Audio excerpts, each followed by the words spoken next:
একুশ মানে প্রতিবাদ, একুশ মানে প্রতিরোধ, একুশ মানে লড়াই চালিয়ে যাওয়া, একুশ মানে মাথা নত না করা। আমন্ত্রণ ২১শে রাতে। আজ ২৫শে নভেম্বর। ২০১৫ সালের এই দিনে অবৈধভাবে দখল করে নেওয়া হয়েছিল দেশের জনপ্রিয় একুশে টেলিভিশন। দিনটি শুধু একুশে টেলিভিশনের জন্য নয়, বরং দেশের গণমাধ্যমের জন্য একটি কালো দিন হিসেবে চিহ্নিত হয়ে আছে। আজকে আমাদের সঙ্গে স্টুডিওতে উপস্থিত আছেন প্রতিবাদের সেই প্রতিচ্ছবি, গণমাধ্যম ব্যক্তিত্ব, একুশে টেলিভিশনের চেয়ারম্যান ও সিইও আব্দুস সালাম। স্যার, আপনাকে স্বাগত জানাচ্ছি। আলোচনায় যাওয়ার আগে শুরুতেই আপনার কাছে জানতে চাই, ২০১৫ সালের ২৫শে নভেম্বরে একটু পেছন দিকে যেতে চাই। সেটি সম্ভবত জানুয়ারির ৬ই জানুয়ারি, ৫ই জানুয়ারি। আর সেই দিনটির কথা যদি আমাদের সঙ্গে একটু শেয়ার করতেন স্যার। ১৫ সালের ৫ই জানুয়ারি, ওই দিন আমি ইটিভিতেই ছিলাম এবং বাসায় যাওয়ার পথে আমাকে তুলে নিয়ে যায় এই মুখে মুখোশ দিয়ে। কারা তুলে নিল, আমি যখন এই ইটিভি ভবন থেকে বের হই তখন চারিদিকে আমার গাড়ি ঘিরে ধরে এবং কোনো পরিচয় না থেকে আমার গাড়ি থেকে আমাকে টেনে হিঁচড়ে নামানোর চেষ্টা করে। কিন্তু আমি আমার গাড়ি থেকে নামি নাই, বসেছিলাম। তখন তারা আমাকে জিজ্ঞাসা করে, আপনি কি আব্দুস সালাম? আমি বললাম হ্যাঁ। তখন তারা আমার দুই পাশে দুইজন লোক বসে পড়ল। আমার ড্রাইভার চালাইতে অস্বীকৃতি জানাচ্ছিল, তখন আমার ড্রাইভারের কলার ধরে গাড়ি থেকে টেনে বের করে নিল এবং ওদের একজন লোক সামনে বসে পড়ে এখান থেকে গাড়ি টান দিয়ে নিয়ে চলে গেল। তখন কি বলছিল যে কোথায় আপনাকে নিয়ে যাবে? না, সেরকম কিচ্ছু বলা নাই, শুধু আমার নাম জিজ্ঞাসা করলো। এবং তখন আমি চিন্তা করতেছি এরা কারা, কেন? তারা কিন্তু পরিচয় দেয় নেই যে আমরা ডিবির বা আমরা পুলিশের, কোনো কিছুই না। সেই জন্য আই ওয়াজ স্কেয়ার্ড যে হঠাৎ কি বুঝে ওঠার আগেই গাড়ি টান দিয়ে তারা নিয়ে গেল। খালি আমি এইটুকু বলতে পারছিলাম, ওইখানে যারা আমাদের লোকজন ছিল তাদেরকে বললাম যে এই তোরা আর একটা গাড়ি নিয়ে পিছে পিছে আয়, আমাকে কোথায় নিয়ে যায় সেটা ফলো আপ করার জন্য। তখন তারা ফলো আপ করলো এই গাড়ির পিছে পিছে এবং আমাকে নিয়ে গেল যে ডিবি কার্যালয়ে, মিন্টু রোডে ডিবি কার্যালয়ে নিয়ে গেল। তখন ওরা জানলো যে নিয়ে গেছে। তখন এই সম্পূর্ণ ফুটেজটা ক্যামেরা ধারণ করা হয়েছিল, যার পরিপ্রেক্ষিতে সকালে নিউজে এটা ঘটনাটা ঘটে রাত্রে, গভীর রাতে 2টা-3টার দিকে। এবং ওরা সকালের থেকে নিউজ, অন্যান্য টিভিরা নিউজ প্রচার করে দেয় এই ফুটেজ নিয়ে, আমরা দেখছিলাম তখন। রাইট। এবং ডিবি কাছে জিজ্ঞাসা করা হলে ওরা অস্বীকৃতি জানায় যে আমরা নেই নাই। তা যেহেতু চারিদিক থেকে নিউজের চাপে পড়ে তখন তারা স্বীকার করে যে হ্যাঁ তারা নিয়ে এসছে। আসলে অ্যাকচুয়ালি পরে আমি যেটা জানতে পারি যে তাদের প্ল্যান ছিল আমাকে অ্যাকচুয়ালি গুম করার, এখান থেকে নিয়ে তারপরে অন্য কোথাও নিয়ে যাবে। কিন্তু যেহেতু ফলো করতেছিল এবং পরের দিন সকালের থেকে নিউজটা যাচ্ছিল, যার ফলে তাদের ওই প্ল্যান বাস্তবায়ন করতে পারে নাই। গণমাধ্যমের একটি শক্ত অবস্থান ছিল, সেই কারণে আসলে তারা কি করবে কি ভেবে পাচ্ছিল না। রাইট। তারপরের ঘটনা যদি আমরা, এরপরে আপনার সঙ্গে কি হলো, তারা কি বলছিল আসলে? তারা অ্যাকচুয়ালি প্রথম ওদিন 5 তারিখে কোনো কথা নাই, নাথিং। এবং আমি বারবার জিজ্ঞেস করছিলাম আমাকে কেন আনা হয়েছে কি, তারা কোনো উত্তর দিতে পারছিল না। আমি তাদের ওইখানের যে বস তার সাথে দেখা করতে চাইলাম, কিন্তু সে দেখা করায় নাই। কেউ কোনো কিছু বলছিল না, কেন কি। তারপরে যখন এটা প্রচার হয়ে গেল যে আমি ডিবি হেফাজতে আসি, ন্যাচুরালি তারা 24 আওয়ার্সের মধ্যে কোর্টে হাজির করতে হয়। তখন তারা একটা পুরনো মামলা ছিল ইটিভির, যেটা ইলিয়াস হোসেনের নামে, সেই মামলার যে বাদী মহিলাকে ডিবি অফিসে এনে জোর করে আমার নাম তারে দিয়ে দেওয়ায় এবং ওই মামলায় আমাকে চালান করে কোর্টে। এবং পরবর্তীতে ধাপে তো রিমান্ডে নিল এবং পরবর্তীতে অগণিত অনেকগুলো মামলা দিল, রাষ্ট্রদ্রোহ থেকে শুরু করে সাইবার ক্রাইম, দুদক, বিভিন্ন মামলা। আমরা জানি যতদূর আপনার উপর একটা চাপ প্রয়োগ করা হয়েছিল মালিকানা ছেড়ে দেওয়ার বিষয়ে। হ্যাঁ, অ্যাকচুয়ালি ওই রিমান্ডে থাকাকালীন অবস্থায়, কারণ আমি তখন মানে ইটিভির মেজরিটি শেয়ার আমি হোল্ড করতাম এবং আমাকে মানে গোয়েন্দা সংস্থা থেকে বলা হয়েছিল যে আমার শেয়ারগুলো ছেড়ে দিতে, মানে এস আলম গ্রুপকে দেওয়ার জন্য। জি স্যার। তখন আমি অস্বীকৃতি জানাই, আমি বলছি না, এটা সম্ভব না, আমার একটা শেয়ারও দেব না। এবং কাগজপত্র নিয়ে গেছিল আমাকে সই করার জন্য। পর্যায়ক্রমে আমাকে তো 3বার রিমান্ডে নিয়েছিল, 3বার রিমান্ডে এই প্রচেষ্টা তারা, সেখানেই কাগজপত্রগুলো নিয়ে যাওয়া হয়েছিল। হ্যাঁ, সই করার জন্য 117 এই সমস্ত সই করার জন্য নিয়ে যাওয়া হয়েছিল এবং আমাকে বলছে সই করার জন্য। তখন আমি বললাম যে আপনি আমার আঙুল কেটে নিয়ে যান, আমি সই করবো না। জাস্ট মানে আপনার পক্ষে এটি বলা আসলে সঠিক উত্তর ছিল, আমরা যতদূর আপনাকে জানি, আপনার সম্পর্কে জানি। এবার একটু পরের ঘটনার দিকে আসতে চাই। যখন আসলে 25শে নভেম্বরের যে ঘটনাটা, সেই বিষয়ে কি আপনার মনে আছে যে কি ঘটেছিল আসলে? মানে আমি তো তখন জেলে। জি, আমি তো দীর্ঘ 2.5 বছর জেলে ছিলাম। তার মানে 15 সালের জানুয়ারি থেকে আপনার 17 সালের জুন পর্যন্ত জেলে। 15 সালে যখন ইটিভি দখল করা হয় তখন তো আমি জেলের ভিতরে, আমি কিন্তু জানতে পারি নাই যে কি হচ্ছে না হচ্ছে। ন্যাচারালি আমি চিন্তিত ছিলাম যে ইটিভির নিয়ে কি হচ্ছে। তারা তখন চালাচ্ছিল, যে ম্যানেজমেন্ট ছিল তারা সমস্ত করতেছিল, কিন্তু ওরা যে দখল করে নেবে এটা আমার কাছে মানে কল্পনাতীত ছিল, আমি চিন্তা করতে পারি নাই। পরে শুনলাম যে তারা দখল করেছে। অ্যাকচুয়ালি তাদেরকে আপনার একটা জিনিস খেয়াল রাখবেন, আমাকে জানুয়ারি মাসে অ্যারেস্ট করলো, ঠিক আছে, আর তারা দখল করলো হচ্ছে নভেম্বরে, 25শে নভেম্বর। এই দীর্ঘ সময় তারা চেষ্টা করছে আমার শেয়ারগুলো নেওয়ার জন্য, আমাকে চাপ দেওয়ার জন্য, যাতে আমি শেয়ারগুলো সারেন্ডার করি এবং যাতে তারা একটা ভিত্তি পায় ইটিভিতে ঢোকার জন্য। সেটা যখন না হয়েছে তখন তারা বিভিন্নভাবে কাগজপত্র সৃজন করে 2 নম্বরই করে কাগজপত্র বানায়, এখানে একটা বোর্ড মিটিং দেখায়, মানে কাগজপত্র যা করে আর কি, সেইভাবে আর কি এইখানে দখল করে। এবং সেটা হচ্ছে গোয়েন্দা সংস্থার সহযোগিতায়, ডিজিএফআই, এনএসআই, তখনকার কর্মকর্তারা। তো এখন একজন জেলে আছে, সোহেল ছিল তার সাথে অন্যতম, এবং এখানে জড়িত ছিল আব্দুস সোবহান গোলাপ প্রধানমন্ত্রী অফিসের থেকে, তারপরে এস আলম গ্রুপ তো আছেই, সেই সাথে ছিল শহীদুল্লাহ, ওই রাসেল সংস্থার কি যেন একজন পজিশনে। এরকম একটা গ্রুপ তারা করে এটা দখল করে নেয়। স্যার, এই প্রশ্ন নিশ্চয়ই আপনাকেও অনেকবার শুনতে হয়, আমাদেরকেও শুনতে হয় যে আসলে 21শে টেলিভিশনকে কেন বারবার টার্গেট করা হয়। আমরা আগেও দেখেছি যে 21শে টেলিভিশন বন্ধ করে দেওয়া হয়েছিল, আবার অনেক চড়াই উতরাই। আপনি সেই লড়াইয়ে সবসময় সামনেই থেকেছেন 21শের অধিকার আদায়ের জন্য, 21শের স্বাধীনতার জন্য। কেন বারবার আসলে কি মনে হয় আপনার কাছে? আমার কাছে মনে হয়, যেহেতু দেখেন 21শে টেলিভিশন ছিল বাংলাদেশের প্রথম private satellite and terrestrial channel, এবং একটা ভ্যাকুম, মানে তখন প্রথম 2000 সালে যখন 21শে টেলিভিশন অন এয়ারে আসে, তখন কিন্তু এর বয়স মাত্র 2 বছর, কিন্তু এই 2 বছরের মধ্যে কিন্তু সে ব্যাপক পপুলারিটি অর্জন করে।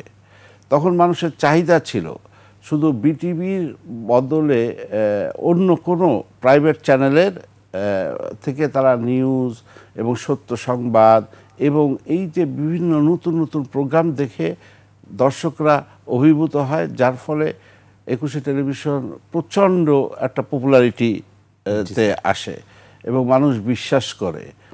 এবং এই টেলিভিশনটা প্রথম কিন্তু বন্ধ করে তৎকালীন যে সরকার ছিল, তারা কিন্তু বন্ধ করে আইনের দোহাই দিয়ে, সামথিং লাইক দ্যাট। কারণ এটা আওয়ামী লীগের আমলে এটা কিন্তু এই লাইসেন্সটা দেওয়া হয়েছিল এবং একটা মামলা করে বিভিন্নভাবে করে এটাকে একটা দোহাই দিয়ে এটাকে বন্ধ করে 2002 সালে।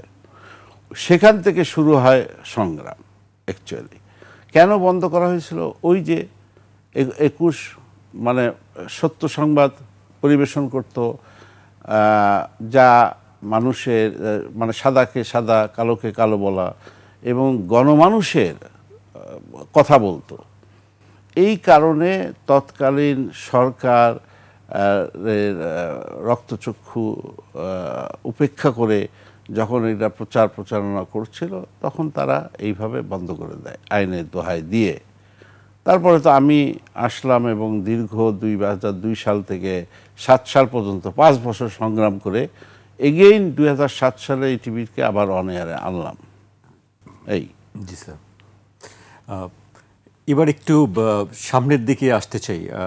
আপনি দীর্ঘদিন পর 2024 সালের 5 আগস্ট আবার আপনার প্রাণপ্রিয় প্রতিষ্ঠানে ফিরে আসতে পেরেছিলেন এবং তারপর থেকে আজকে 15 মাস পার হয়ে গেছে। এই 15 মাসে আপনি কিভাবে মূল্যায়ন করতে চান? যদিও আমি বলি যে 15 মাস আসলে খুব কম সময়, এত অল্প সময়ের মধ্যে মূল্যায়ন করার বোধহয় সময় আসেনি।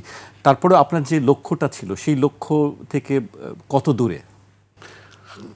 আমি যখন এই যে নতুন বাংলাদেশ এই যে 5ই আগস্টের পর যখন এই টিভিতে আসলাম, এর মধ্যে বিগত 9টা বছর এই টিভিকে এমনভাবে চালানো হয়েছে, ধ্বংস করা হয়েছে প্র্যাকটিক্যালি। জি স্যার। যে মানুষগুলো, যে দর্শক বৃন্দ বা আমাদের যারা প্রাণপ্রিয় দর্শক ছিল, যারা ইটিভিকে ভালোবাসতো, যারা দেখতো, তারা ইটিভিতে দেখা বন্ধ করে দিছিল। আমি নিজে অনেকদিন দেখতাম না। হ্যাঁ, মানে এই মানুষগুলো যারা ইটিভিকে ভালোবাসতো, যারা ইটিভিকে বিশ্বাস করতো, তারা ইটিভি থেকে মুখ ফিরিয়ে নিয়েছিল।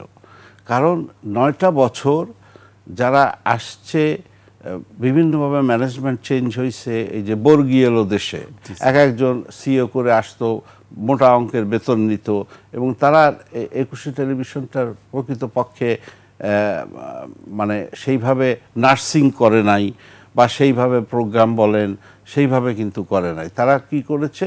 লুটতরাজ করেছে বিভিন্নভাবে, যে যেভাবে পারছে মানে লুটতরাজ করেছে অনেক কিছু, যার ফলে এই টেলিভিশনটা একদম তলানিতে ছিল। 5ই আগস্টে আসার পর আমি একটা টার্গেট নিলাম যে উইদিন 1 ইয়ার, 1 বছরের মধ্যে একটা পজিশনে যাওয়ার জন্য। তাই 15 মাসে মূল্যায়নের যে কথা আপনি বলেছেন, সঠিক বলেছেন, এটা শর্ট টাইম। কিন্তু আমরা যে জায়গার থেকে শুরু করেছি 5ই আগস্ট থেকে এখন আলহামদুলিল্লাহ একটা ভালো পজিশনে আছি আমরা। ধরেন আপনি যদি রেটিংয়ের দিক দিয়ে দেখেন, আমরা 1 থেকে 10-এর মধ্যে ধরেন 6, 7, কখনো 5 এরকম এই পর্যায়ে আছি। কিন্তু তার মানে এবং আমরা সাকসেসফুলি ধরেন আমাদের যে সমস্ত প্রোগ্রামগুলো বন্ধ করে দেওয়া হয়েছিল সেগুলো নতুনভাবে চালু করি এবং 21-এর সংবাদ বা এনসি এর প্রোগ্রামগুলো, ডিজিটাল প্ল্যাটফর্মটা আপনি রাইট, সেই সাথে ডিজিটাল প্ল্যাটফর্মটা আমি ব্যাপক আকারে এটা হাতে নেই এবং এটা মাশাআল্লাহ এখন অনেক একটা জায়গায় মানুষের কাছে পৌঁছে যাচ্ছে। যে জিনিসটা হচ্ছে 21 মানে মাথা নত না করা, 21 সত্য কথা বলা, 21 মানে হচ্ছে black is black, white is white. এই প্রিন্সিপের উপর যদি আমরা চলতে পারি এবং আমরা যদি বায়াস না হই, কারোর পক্ষপাতিত্ব না করি এবং নিউট্রাল একটা পজিশন রক্ষা করে চলি, তাহলে আমার মনে হয় 21 তার আবার সেই জায়গায় ফিরে যাবে। এটা আমার দৃঢ় বিশ্বাস। এবং আমাদের কোনো মানে পলিটিক্যাল কোনো অ্যাম্বিশন নাই।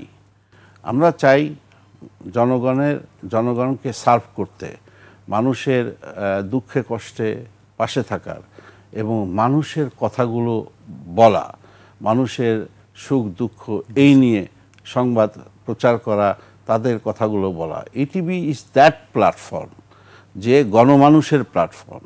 সেই জায়গায় আমরা কাজ করতেছি। ইনশাল্লাহ আগামীতে উত্তরোত্তর আরও ভালো। জি স্যার, আপনার সঙ্গে কাজ করতে গিয়ে যে কথাগুলো আপনি সবসময় আমাদেরকে বলেন, আজকে দর্শকরা সেই কথাগুলো জানতে পারছে। 21-এ নিয়ে, টেলিভিশন নিয়ে আসলে ভবিষ্যৎ পরিকল্পনা আপনার কি?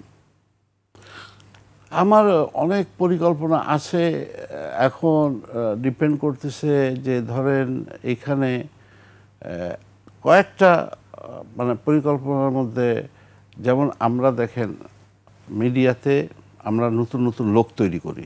তার মানে আমরা যেমন রিপোর্টার, এই যে ট্রেনিং করায়, প্রেজেন্টার বলেন, তারপরে এই যে মুক্ত খবরের থেকে শুরু করে এই যে বাচ্চাদের ট্রেন আপ করে তারাই কিন্তু আস্তে আস্তে বড় হয়ে অন্য অন্য প্রোগ্রামগুলো করে, বা দেশ জুড়ের মতো যে সমস্ত প্রোগ্রাম, এগুলো সবই সাবসিডাইজ করা প্রোগ্রাম, কিন্তু ইট ইজ ভেরি ইম্পর্টেন্ট এই প্রোগ্রামগুলো আমাদের জন্য।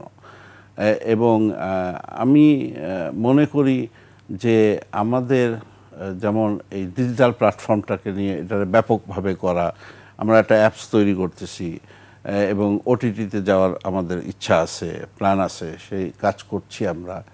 এবং ধরেন যদি সেই সুযোগ হয়, আর একটা ইংলিশ চ্যানেল করার একটা প্ল্যান আমাদের আছে, দেখা যাক ভবিষ্যতে কি করা যায় এইভাবে আর কি মিডিয়ার সাথে। কারণ মিডিয়া দেখেন একটা জিনিস আপনার খেয়াল রাখতে হবে, মিডিয়া হচ্ছে ফোর্থ পিলার, চতুর্থ স্তম্ভ। জি স্যার। এটাকে বাংলাদেশে যদি আমরা সত্যিকার অর্থে গণতন্ত্র চাই, যদি দেশের উন্নয়ন চাই, তো মিডিয়াকে মুক্ত থাকতে হবে, স্বাধীন থাকতে হবে। এবং মিডিয়া যত স্ট্রং হবে তত কিন্তু মানে আমাদের গণতন্ত্রের জন্য এবং আমাদের দেশের জন্য ভালো। অবশ্যই। এ পর্যায়ে আসলে আমাকে একটি বিরতিতে যেতে হচ্ছে স্যার। দর্শক, একটি বিরতি নিচ্ছি, ফিরছি এখনই।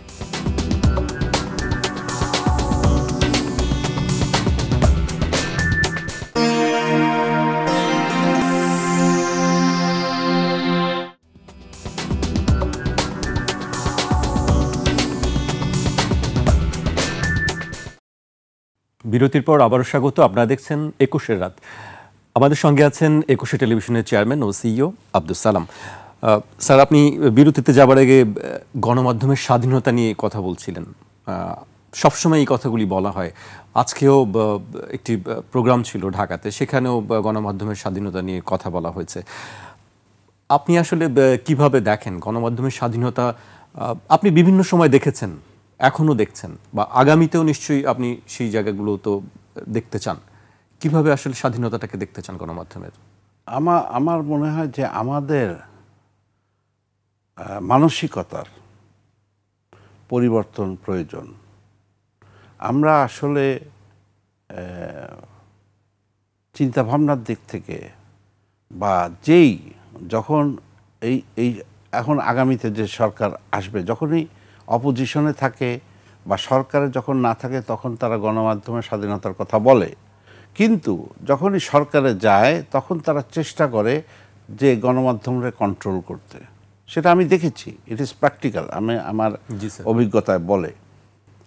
সো এই জিনিসটা আমরা এই যে গত মানে স্বৈরাচারী সরকারের এই যে 15 বছরে আমরা দেখেছি যে মিডিয়াটা কিভাবে তোষামোদী, দালালি এবং মানে সাংবাদিকতা একটা ডিগনিটি পেশা, সেই বড় বড় সাংবাদিকরা কিভাবে মানে আপনার প্রধানমন্ত্রীর অফিসে যে দালালি করেছে, মানে যেগুলো খুবই লজ্জাজনক, দেখতেও কটু লাগে। তারা এই জিনিসটা আসলে, এটা তো দোষ হচ্ছে কি সরকার যারা থাকে তা না, সেই সাথে আশেপাশের যে সমস্ত সাংবাদিক বৃন্দ তাদেরও মোরালের প্রবলেম আছে। এই কথাটা আমি একটু বলি, আপনাকে একটু যোগ করি। আজকে মির্জা ফখরুল ইসলাম আলমগীর বলছিলেন যে সাংবাদিকদের মধ্যে বিভক্তির কারণেই তারা রাজনীতিকদের পকেটের মধ্যে ঢুকে যাচ্ছেন। হ্যাঁ, এটি আমার মনে হয় একটি যথার্থ বক্তব্য তিনি দিয়েছেন। This is true. বিভক্তি একটা বিষয়, আর একটা বিষয় হচ্ছে যে এই যে শর্ট টার্ম প্রফিটের জন্য তারা তাদের নিজস্ব তার প্লট চাই বা অন্য অন্য বেনিফিটের জন্য তারা কিন্তু তাদের একটা পদ পজিশন পাওয়ার জন্য তারা কিন্তু এই সমস্ত দালালি বা চামচামি করে।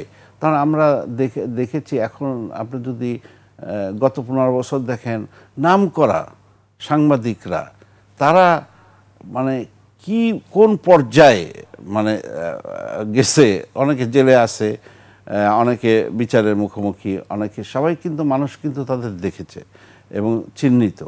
সো গণমাধ্যমের স্বাধীনতা একমাত্র শুধু যারা গণমাধ্যমের মালিক চাইলে তো হবে না, সবার এটা তো সবাইকে চাইতে হবে, সাংবাদিক, মালিক, রাষ্ট্র নেতা সবাইকে চাইতে হবে। এখন সবাই চাইলে তারপরে দ্যাট ইজ পসিবল। তবে আমরা যত যাই বলি, গণমাধ্যমের স্বাধীনতা ছাড়া আপনার একটা সমাজের উন্নয়ন বলেন, আপনার সংস্কৃতির উন্নয়ন বলেন বা দেশের উন্নয়ন বলেন, এটা সম্ভব না।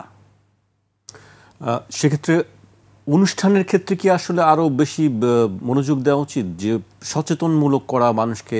সেক্ষেত্রে একটি জিনিস আমি আপনাকে পেয়েছি আজকে, বলি আর কি, সামনাসামনি দর্শকরাও জানতে পারবে, যে অনুষ্ঠান নিয়ে আমাদের একটি ঘাটতি আছে আমার মনে হয়, যেটি শুধু ২১শে টেলিভিশনের কথা বলছি না, বাংলাদেশের সবগুলো টেলিভিশন চ্যানেল অনুষ্ঠানের দিক দিয়ে বৈচিত্র্য নেই, নতুন কোনো ধারণা দিতে পারছে না, বা জনগণের সম্পৃক্ত সেই জিনিসগুলো খুব বেশিভাবে হচ্ছে না।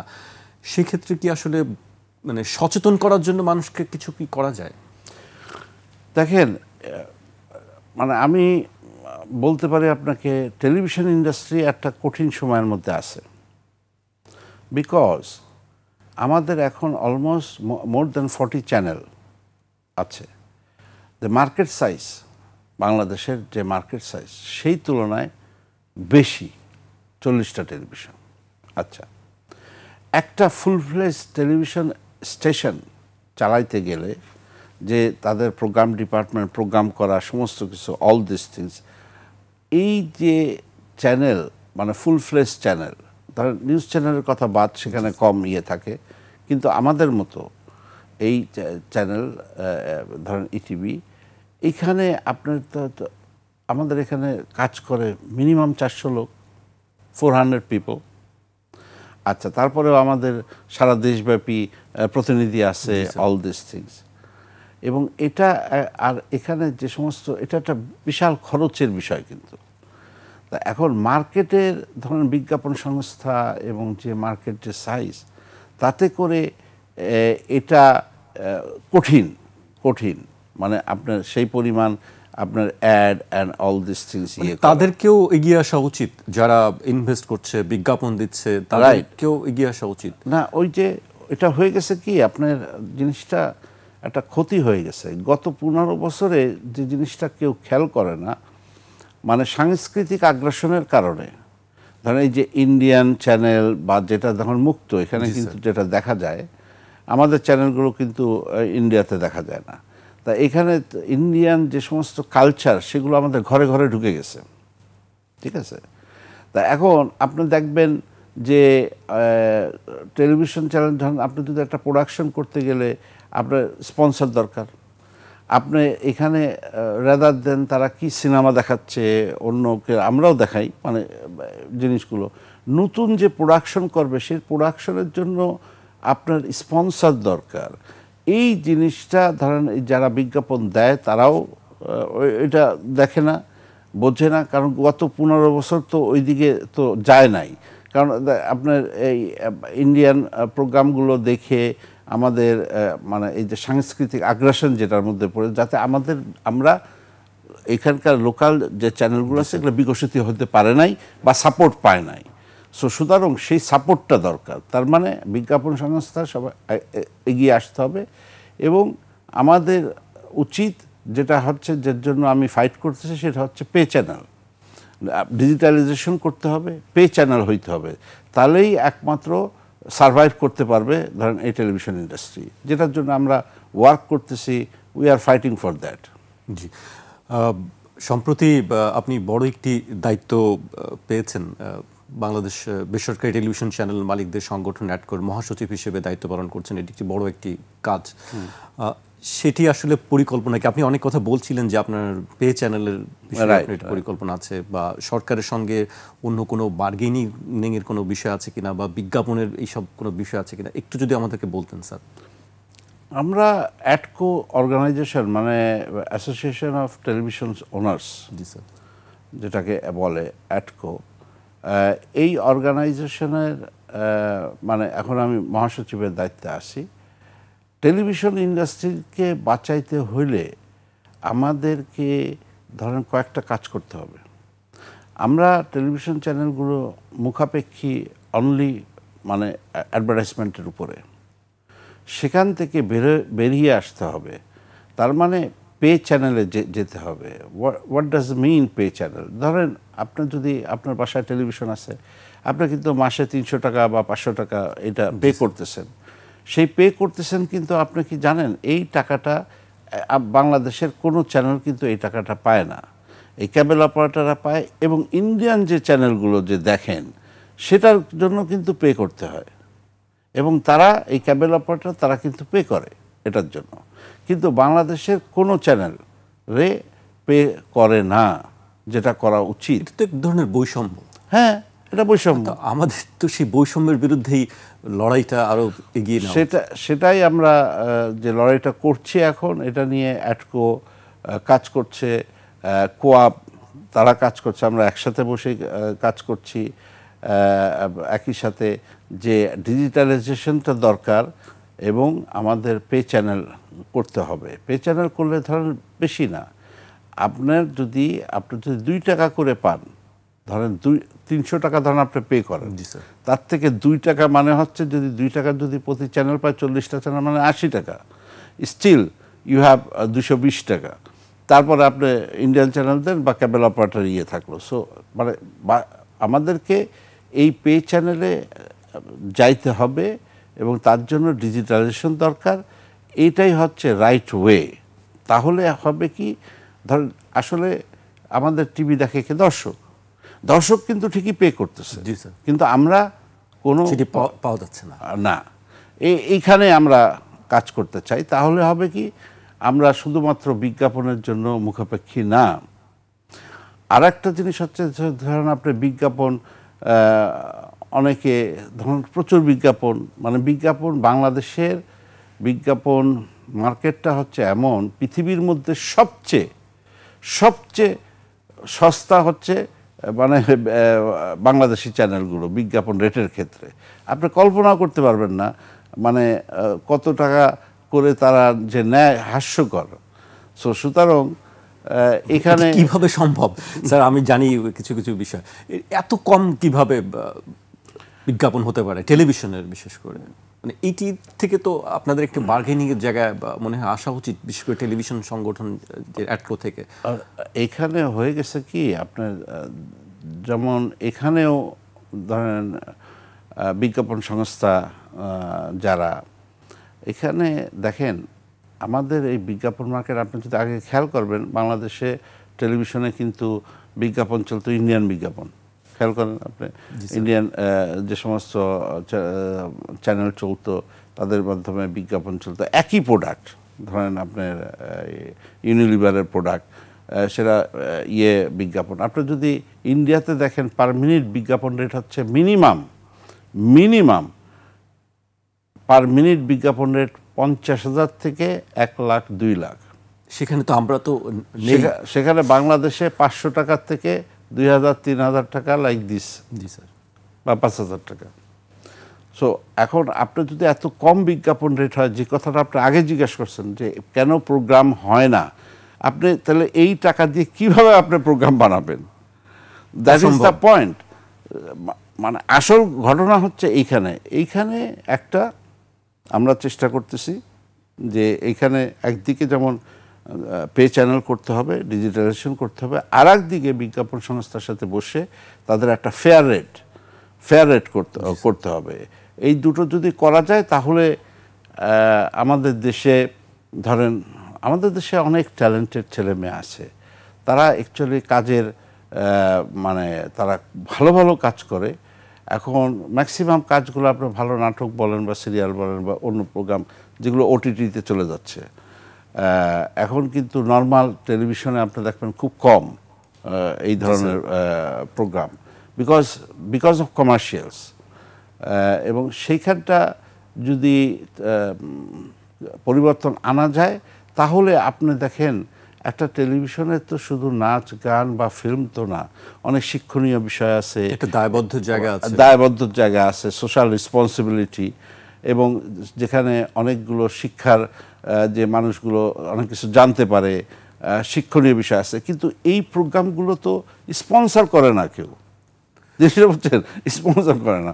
এখন সেই জায়গাটা আসতে হবে। যেমন আগে ইটিভি এই প্রোগ্রামগুলো কিন্তু শুরু করছে, ইটিভি কিন্তু একমাত্র। সেটা বলতে চাচ্ছিলাম যে ইটিভি তো আমার এখনো মনে পড়ে সেই পুরাতন জিনিসগুলো, মানে খুলে বসে থাকতাম যে কখন এই প্রোগ্রামটা দেখবো। রাইট, এটা তখন ইটিভি এটা সম্ভব হয়েছিল তখন এই প্রোগ্রাম করার জন্য, যখন টেরিস্ট্রিয়াল ছিল, তখন আর্নিং ছিল ইটিভির, এবং তখন সে এই সমস্ত প্রোগ্রামে ইনভেস্ট করতো, সেটা স্পন্সর হোক বা না হোক।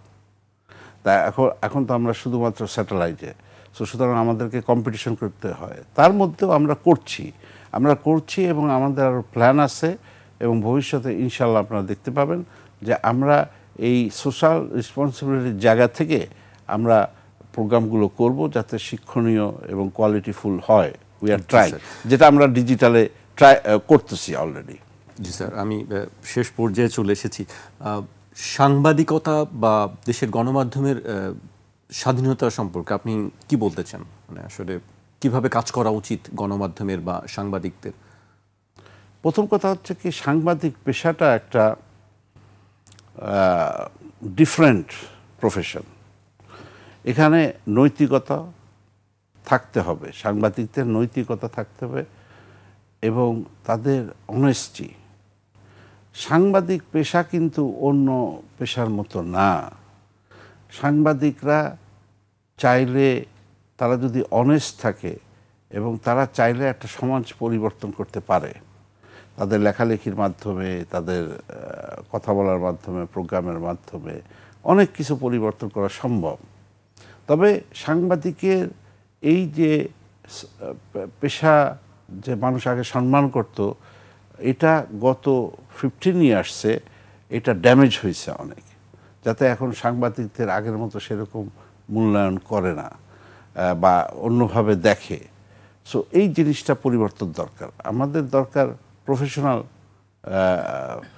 সাংবাদিক, প্রফেশনাল জার্নালিজম প্র্যাকটিস করা উচিত, এবং সেটা যেহেতু এখন অনেকগুলো মিডিয়া আছে, এটা সম্ভব, ক্ষেত্র আরও বড় হয়েছে। সো এইখানে আমার মনে হয় যারা সাংবাদিক হতে চায় বা সাংবাদিকতা করে, তাদেরকে অন্য রকম মেন্টালিটি নিয়ে আসতে হবে, এবং তাহলে তারা কিন্তু একটা সমাজের পরিবর্তন ঘটাতে পারবে। সেটাই আমরা কামনা করি। এবার স্যার, আমি আপনার ড্রিম সম্পর্কে জানতে চাই। আসলে কি স্বপ্ন দেখেন আপনি?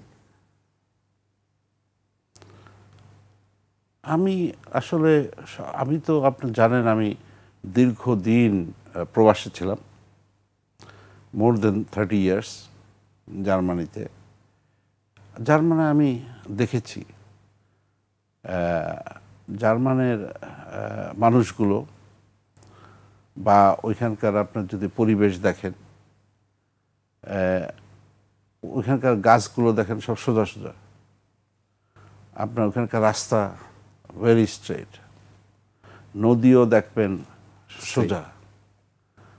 আর আমাদের দেশে দেখেন নদী আঁকা বাঁকা, আমাদের গাছগুলো দেখেন, আম গাছ দেখেন কত ডালপালা, তারপরে রাস্তাগুলো অনেক বাঁকা, মানুষগুলো অনেক বাঁকা। এই যে মানুষগুলোর যে ক্যারেক্টার, তার উপর ইম্প্যাক্ট পড়ে যে নেচার, যেটা আসলে আমাদের আরও স্ট্রেট হইতে হবে। আমাদের মানে এই যে চাটুকারিতা, তাবেদারি, এই সমস্ত বাদ দিতে হবে। বাদ দিয়ে যদি স্ট্রেট, আমাদেরকে সোজা হইতে হবে, সোজা কথা, আমাদের মেরুদণ্ড সোজা করে দাঁড়াতে হবে। বাঙালি জাতি ইজ ভেরি ট্যালেন্টেড, এবং এদের দ্বারা সম্ভব আমি মনে করি। কারণ এখন যদি ইয়াং জেনারেশন আপনি দেখেন, they are really very much talented, এবং তাদেরকে সেই সুযোগ যদি করে দেওয়া যায়, এরা অনেক পরিবর্তন আনতে পারবে আমার বিশ্বাস। আমি স্বপ্ন দেখি যে বাংলাদেশ একদিন মানে অনেক উন্নতি করতে পারবে, এর জন্য দরকার কি জানেন, আমাদের যদি সৎ পলিটিশিয়ান হয়, একটা সৎ পলিটিশিয়ান, অনেস্ট পলিটিশিয়ান, সে পারে কিন্তু ব্যাপক পরিবর্তন আনতে। ওই যে রাজনীতি আমাদের দরকার, কিন্তু সেখানে দরকার আবার সৎ পলিটিশিয়ান। যদি একটা সৎ পলিটিশিয়ান হয়, সে কিন্তু আপনার দেশের জন্য, সমাজের জন্য অনেক কিছু করতে পারে, অনেক কিছু করতে পারে। তো আমাদের দেশটা আমাদের সবার, এবং আমাদেরকে সত্যিকার অর্থে পরিবর্তন আনতে হবে। পরিবর্তন ছাড়া এই ওল্ড সিস্টেমে, আগের সিস্টেমে, এই যে যেমন এই বাংলাদেশে দেখেন একটা নতুন বাংলাদেশ, এই যে 5ই আগস্টের পরে নতুন স্বপ্ন, নতুন যে চেঞ্জ হবে, পরিবর্তন, আগের গতানুগতিক দিক না। কিন্তু আমি এখন ডে বাই ডে আপসেট হয়ে যাই যে দেখি যে সে আগে ঘুরে ফিরে সে আগের জায়গায় চলে যাচ্ছে। যে পরিবর্তনের স্বপ্ন আমরা দেখছি, দেখেন ইটিভির স্লোগানটা কি, পরিবর্তনে অঙ্গীকারবদ্ধ। So we believe on that, committed to change. তা আমাদের এখন পরিবর্তন দরকার, সেটা আপম, মানে এইভাবে কিন্তু চলতে পারে না, এবং এইভাবে কিন্তু এই ইয়াং জেনারেশনের মিট আপ করতে পারবেন না আপনি। যদি মিট আপ না করতে পারেন, ইয়াং জেনারেশন এটা আপনাকে ক্ষমাও করবে না, তার প্রমাণ কিন্তু তারা দেখাইছে অলরেডি। সো এখানে আমি যদি এখনও দেখি সেই আবার ঘুরে ফিরে যত কিছুই আমরা নতুন করি, ঘুরে ফিরে সেই আগের জায়গায় চলে যাচ্ছে, পুরাতন সংস্কৃতি পালন করা হচ্ছে। আপনি ঠিক কথাই বলছিলেন যে আসলে সৎ রাজনীতিবিদ বা রাজনীতিতে সততা, নেতা লিডার ভালো হলে ফলোয়াররাও ভালো হয়, কথাটি সবসময় বলা হয়। আমি একেবারে শেষ পর্যায়ে চলে এসেছি। স্যার, আপনি 21শে টেলিভিশনের দর্শকদের উদ্দেশ্যে কিছু যদি বলতেন। আমি 21শে টেলিভিশনের দর্শকদেরকে প্রথমত আমি ব্যক্তিগতভাবে আন্তরিক ধন্যবাদ জানাই যে তারা 21শে টেলিভিশনকে ভালোবাসে এবং 21শে টেলিভিশনের সাথে ছিল, এবং আমার এই সংগ্রামের সাথে তারা আমাকে সবসময় অনুপ্রেরণা জুগিয়েছে।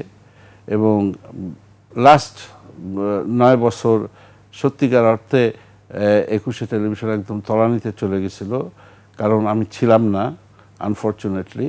কিন্তু এখন আই এম ব্যাক, এবং আমরা আপনার 21শের পর্দায় চোখ রাখবেন, এবং নিত্য নতুন আপনারা প্রোগ্রাম এবং সমস্ত কিছু দেখতে পাবেন, এবং সত্যি খবরটা পাবেন। এবং আশা করি আমরা চেষ্টা করি এবং করব আগামীতে আপনাদের সাথে থাকার জন্য। 21শে টেলিভিশন হবে আপনাদের টেলিভিশন। আমরাও সেই আশা করি। দর্শক নিশ্চয়ই 21শে টেলিভিশন বেশি বেশি এখন দেখছেন বা আরও দেখবেন সামনে। স্যার, আপনি এত ব্যস্ততার মধ্যে আমাদেরকে সময় দিয়েছেন, আমি আপনার প্রতি কৃতজ্ঞতা জানাচ্ছি। আমার টিমের পক্ষ থেকে আপনাকে কৃতজ্ঞতা জানাচ্ছি। ওয়েলকাম, ধন্যবাদ আপনাকে। জি স্যার। দর্শক, আজ এখানেই শেষ করছি। কাল আবার দেখা হবে ঠিক রাত 12টায়।